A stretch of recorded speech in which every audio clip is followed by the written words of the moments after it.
Hello everybody and welcome to the next installment of my new player guides where I am going through each hero kit and Nemesis kit to just understand what each of the heroes and Marvel champions is, coming to the table with and where their weaknesses lie, while also over the course of this trying to determine what my favorite card for each hero is.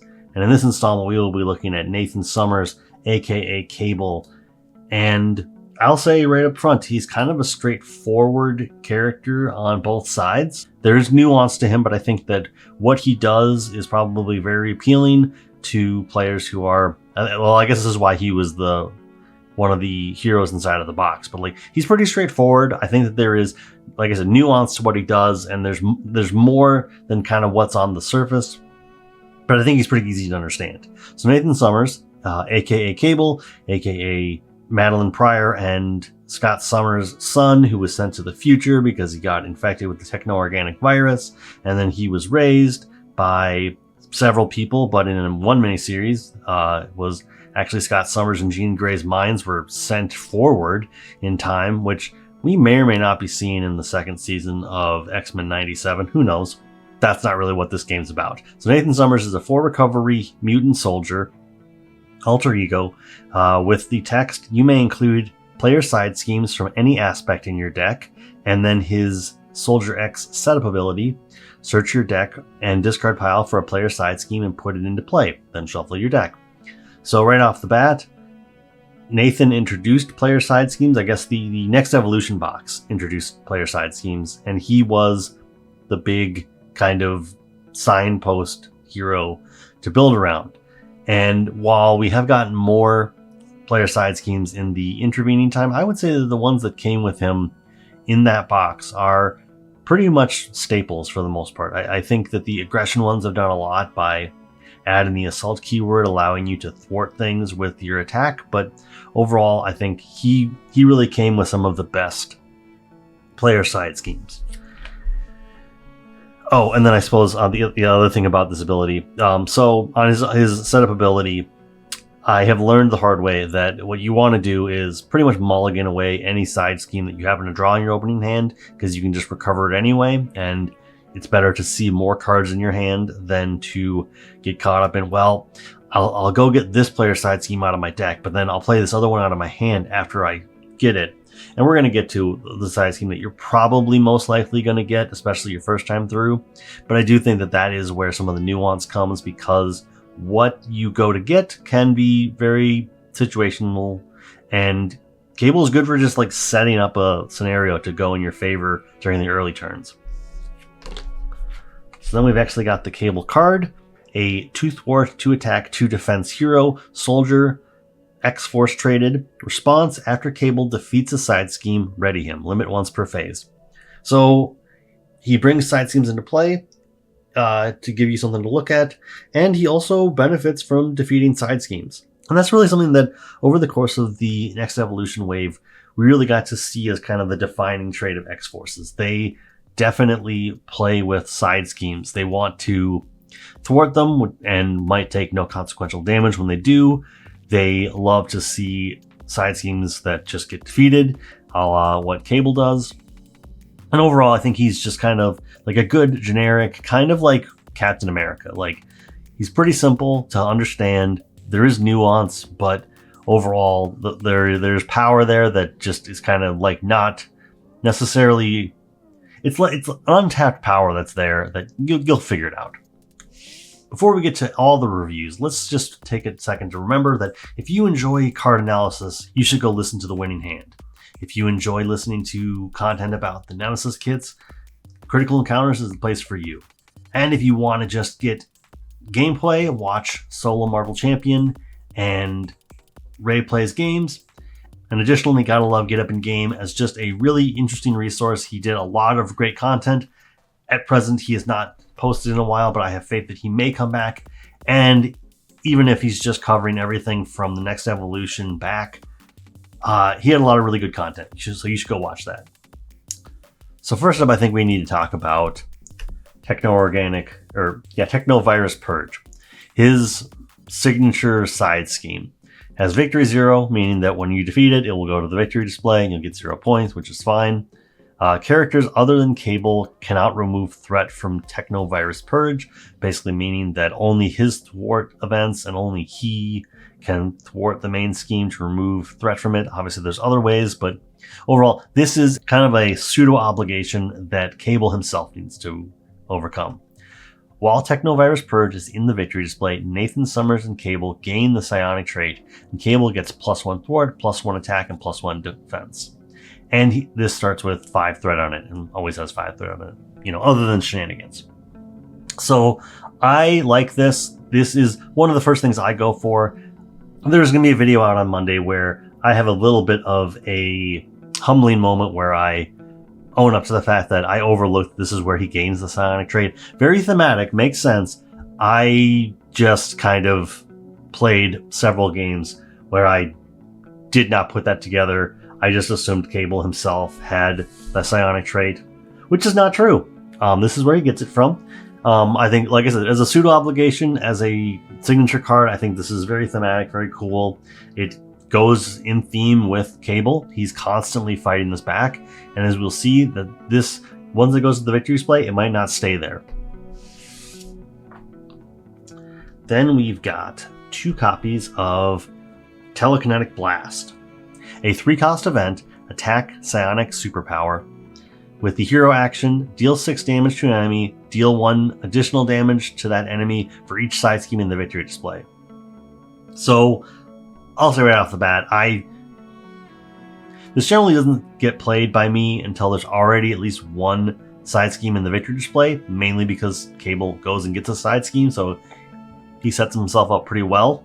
But I think it's pretty obvious that Cable is probably going to spend the first few turns of the game just trying to get side schemes into the victory display to power up this event and an event we'll talk about in a little bit. This gets really good really fast once you have, you know, gotten, I mean, I would say baseline of 2, but like once you have like 4, this is such an amazing card. You have to work for it. And I think that's a lot of the strength and weakness of Cable is he is very strong, but you have to work for it. And, you know, as a baseline, I just think dealing 6 damage is pretty good. Not the best you can do, but pretty good. But the upper limits of this are just so great. And I would say, other than Hela, you're probably going to have a good time with Cable. And this is why. Events like this is why you're going to have a good time. Then we have 3 copies of Mind Scan, the card that you probably want to see in your opening hand the most. It is a 2-cost event, Psionic Superpower Thwart.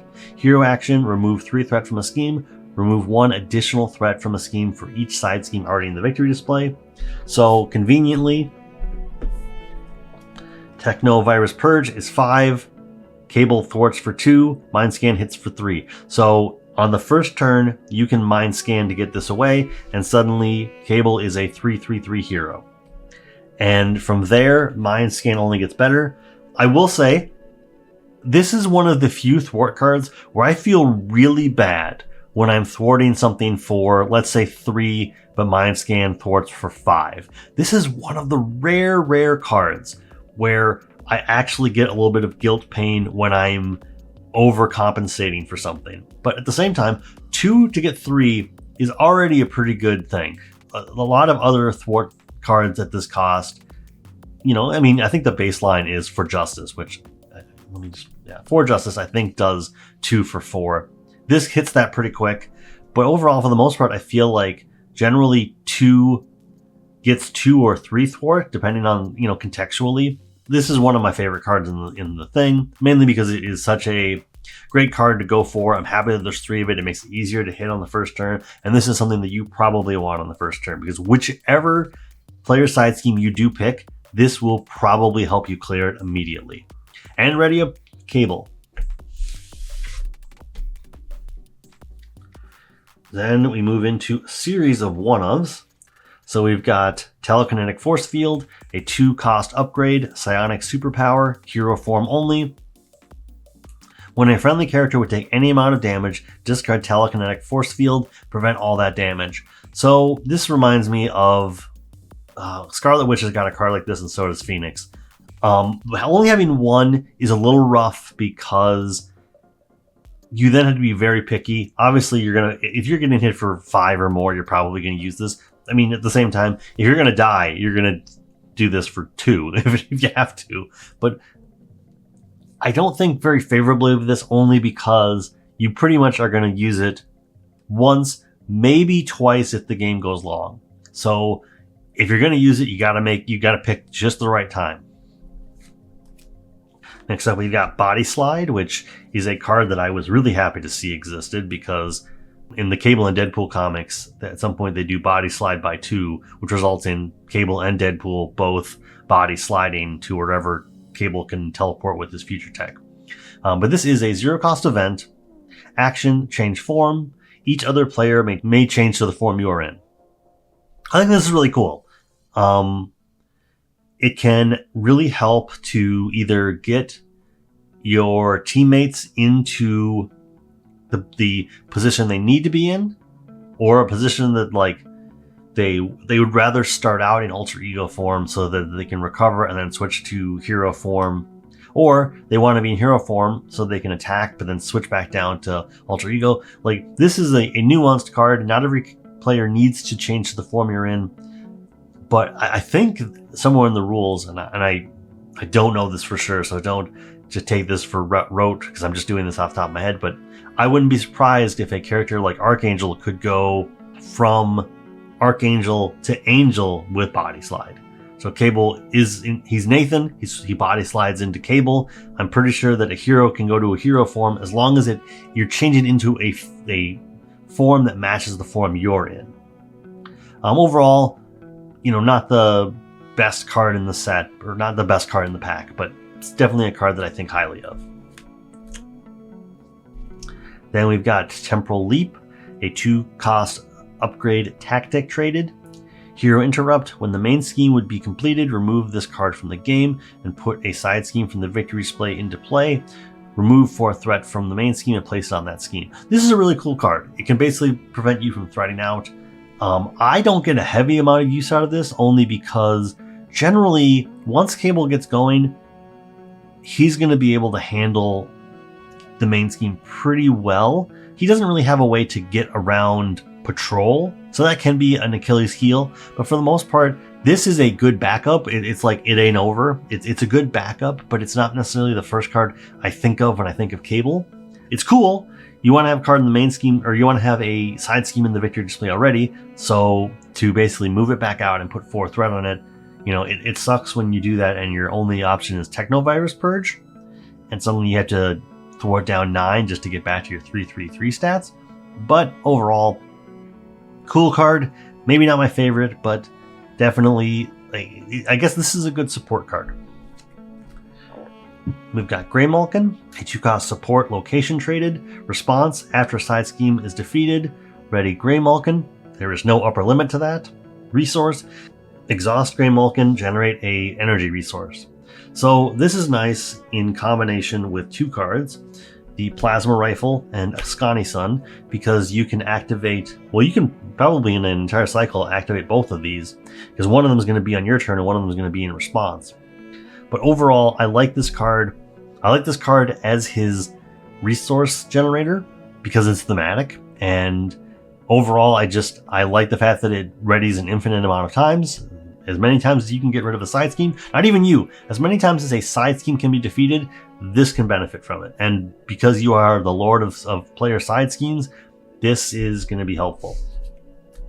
Moving on to, well, let's talk about all these cards right now. Plasma Rifle, 2-cost upgrade, tech, weapon, restricted, hero action, exhaust Plasma Rifle and spend an energy resource, deal 1 damage to an enemy for each side scheme in the victory display to a max of 4. This attack gains ranged.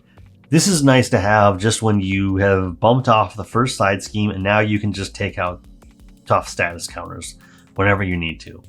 Obviously, the upper limit to this, where you can start to deal 4. 4 is a lot in this game. So this can become a very powerful card, but at the same time, if I'm just knocking off tough statuses, that's an activation that I don't need to worry about, and I can save my actual like attacks for hitting characters and not, removing status counters. Then we've got Askani'Son, a 1-cost upgrade that is a title. After you defend against an enemy attack, exhaust Askani'Son and spend an energy resource. Remove threat from a scheme equal to your hero's thwart. So this is, in bare bones Cable, this is your chance to remove 2 or 3 threat from a scheme upon defending. Which, because he's balanced out, that means so you've prevented 2 or 3 damage and you've removed threat. This is a good card. I wouldn't say it's my favorite card, but it's close because it is like just always doing something. It's always being helpful. You're preserving your life and you are prolonging the game, which is just cool. Then we've got Professor, a 1-cost support, Persona Tech, Ultra Ego action, exhaust Professor, choose to either draw a card or search your deck and discard pile for a player side scheme and add to your hand. Shuffle. So I generally find myself drawing a card with this, and that might just be because by the time I have this out, I generally am kind of like sitting on a side scheme. You want to clear them as much as possible to keep putting them in the victory display, but sometimes you just get a side scheme that you're kind of using to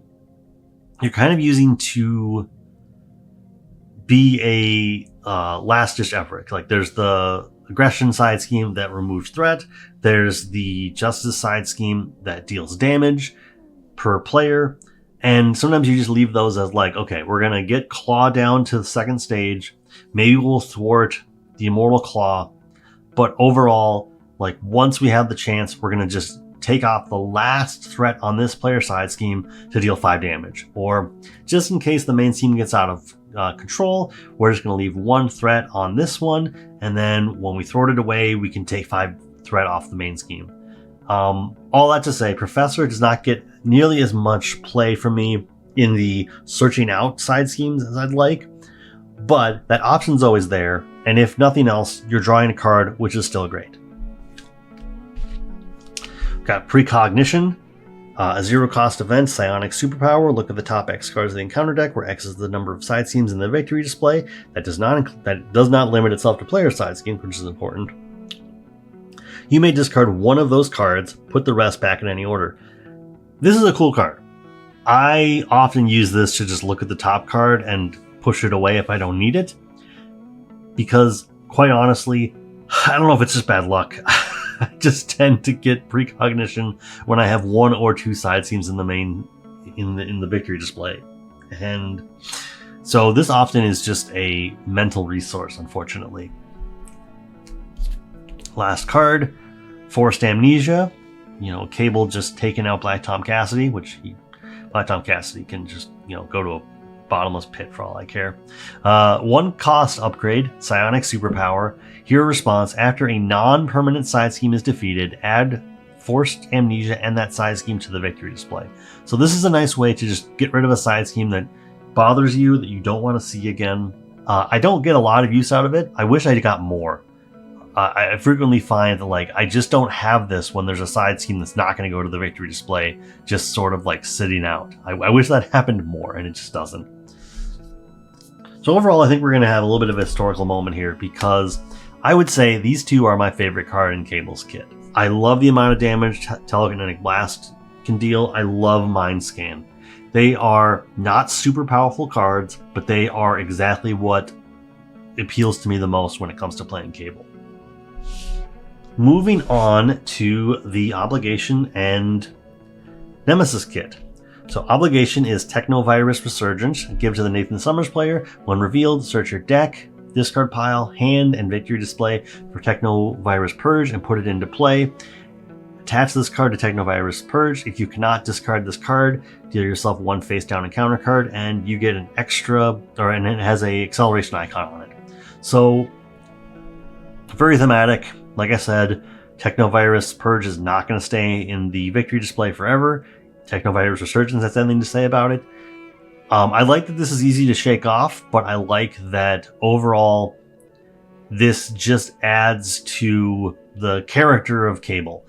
This makes him feel like Cable to me. I kind of forget that the acceleration icon's there because I generally just get rid of Technovirus Purge pretty quickly. But cool card.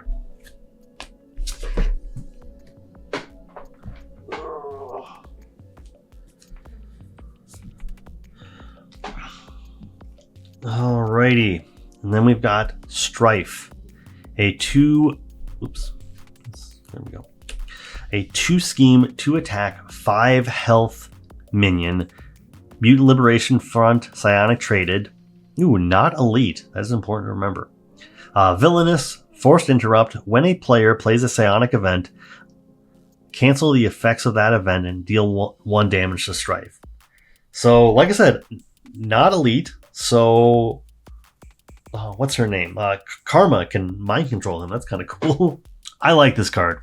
This is either the original Nathan Summers or this is a clone of Nathan Summers, depending on what era of X-Men you're reading. One of those statements is true. And I like that he cancels out psionic events. This only really affects Cable, Psylocke, and Phoenix at this point. But I like the way that it is a alternate way to get rid of him. I mean, even as simple as playing the... what's that card called? Like, this isn't the most, galaxy brain thing, but like, you could play Scimitar and just deal a damage to Stryfe. Maybe that's how you finish him off. Just pay 2 to just deal that damage. And I can appreciate the fact that he doesn't gain extra health, so 5 is always going to be the number, but in that time, he is just so psionically attuned that you're not going to be able to use psionic tricks against him to just take him out outright. Next up, we've got the side scheme Back to the Future. Cable cannot remove threat from schemes other than Back to the Future. Other players cannot remove threat from Back to the Future. The Cable player cannot damage enemies not engaged with them. Other players cannot damage minions engaged with the Cable player, and it has 4 threat on it. This is cool. This is basically Cable being sucked into the future. This is kind of its own mini game in a way, where your play zone kind of becomes sectioned off, and you can only help yourself. Your friends can't help you, and all the problems need to be resolved. And most telling, when you hit Shadow of the Past, Stryfe comes into play. This is going to come into play, which means that for the first little bit, you are kind of on your own against Stryfe, which is kind of cool. Next up, we've got Telekinetic Force Field. This feels familiar. Attachments, Psionic, attached to Stryfe, otherwise attached to the villain. When an attached character would take any amount of damage, prevent that damage. 2 or more damage would be prevented this way. Discard this card. So this is pretty cool. Like, you basically put a shield around Stryfe or the villain, and you need to give up 2 damage, which, the rifle can do, to fix this problem. Yes, just to be clear, we will see this again, but yeah. They did something really cool. They gave Stryfe the same cards with the same name as cards that Cable has.